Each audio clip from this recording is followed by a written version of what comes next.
วิธีการฝากเงินเข้าเทรดในบล็อก MH Market เฮ็ดจังใด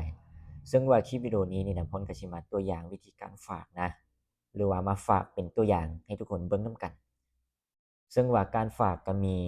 ว่าสามารถฝากเป็นกีบได้แล้วก็สามารถฝากเป็น USDT ได้แล้วก็คลิปวิดีโอนี้พ้นกสิมาตัวอย่างวิธีการฝากเป็นกีบนะแล้วก็คลิปต่อไปผู้ใดที่ว่าอยากรู้รายละเอียดเบื้องการฝากเป็น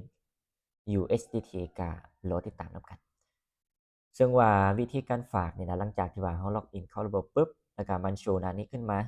แล้วก็สิเห็นเมนูฝากเงินนี่นะกรณีที่ว่าเราเปลี่ยนเป็นภาษาไทยจากนั้นก็คือคลิกเข้าไปเลยคลิกเข้าไปปุ๊บจากนั้นก็คือมันสิโชว์หรือว่ารันหน้านี้ขึ้นมาซึ่งว่าห้องแรกก็คือสกุลเงินที่ต้องการฝากก็คลิกเข้าไปเลยจากนั้นก็คือมันก็สิโชว์ว่าเป็นกีบว่าตัวที่1ก็คือเป็นกีบนะ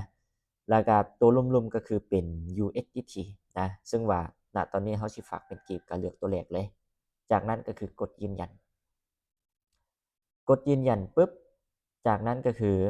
2ลุ่มก็คือสิมีวิธีการชำระเงินก็คลิกเข้าไปปุ๊บเดี๋ยวทางนี้สิใช้เป็น QR นะก็เลือก QR payment จากนั้นก็กดยืนยันปุ๊บแล้วก็ห้องต่อมาก็คือช่องทางการชำระเงินแล้วก็คลิกเข้าไปจากนั้นก็กดยืนยันแล้วเบื้องต่อมาก็คือฝากไปบัญชีก็คือคลิกเข้าไปเพื่อว่าเลือกบัญชีนั่นเองซึ่งว่าเอ่อณตอนนี้นะทุกคนเห็นมี2 account หรือว่า2บัญชีกรณีที่ว่าเรามีแต่บัญชีเดียวก็เลือกหรือว่ามีหลายบัญชีก็สามารถเลือกได้อย่างเช่นพรสิฝากเงินเข้าตัวแรกนี่นะก็คลิกเข้าไปแล้วก็ต่อมาก็คือสิเป็นจำนวนเงินที่ต้องการฝากนั่นเองซึ่งว่าพรสิฝากไป1,000นะจากนั้นห้องต่อมานี่นะเราคลิกเข้าไปแล้วก็บัญชีว่าตีเป็นกีบให้เรานะซึ่งว่าจำนวนกีบมันตกอยู่เท่านี้นะแล้วก็หมายเหตุนี่นะเราอาจสิใช้เป็น deposit นะฝากนั่นเองหลังจากที่ว่าว่าเราป้อนข้อมูลอีกอย่างต่างๆเรียบร้อยแล้วแล้วก็เวลาที่ว่าเราโอนก็คือต้องเบิ่งแล้วก็ให้มันถูกว่าถูกต้องตามจำนวนนี่นะเพราะว่าบางครั้งก็คือ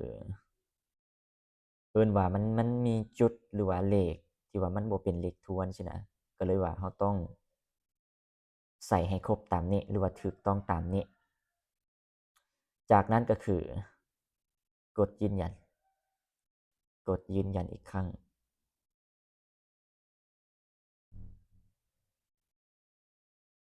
จากนั้นก็คือเลือกธนาคารนะซึ่งว่าพรสิใช้ตัวนี้ธนาคารแดงเนี่ยจากนั้นก็คือกด next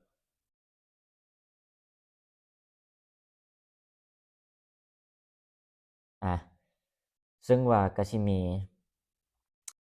ขั้นตอนนี้นี่นะว่ามันโชว์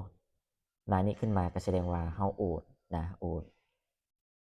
ซึ่งว่า QR สิเป็นตัวนี้ก็โอนปกติซึ่งว่าจำนวนเงินก็คือเท่านี้นะ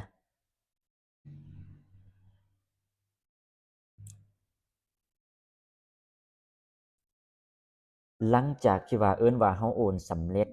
ก็คือมีแต่กดบนนี้นะ submit นี่นะโดยที่ว่าบทต้องแจ้งข้อมูลอย่างเช่นอาจสิเป็นบิลโอนบ่สินะบ่จำเป็นต้องแจ้งนะซึ่งว่าณตอนนี้ก็คือว่าอ่าสำเร็จการฝากแต่ว่าณตอนนี้เงินยังบ่เข้าก็มีแต่รอนะเวลาที่ว่าเงินเข้าเราก็สามารถเช็กได้เลยอันนี้ก็คือสิเป็นวิธีการฝากเงินเข้าเทรดในบล็อก MH Market รูปแบบก็คือใช้กีบฝากนะ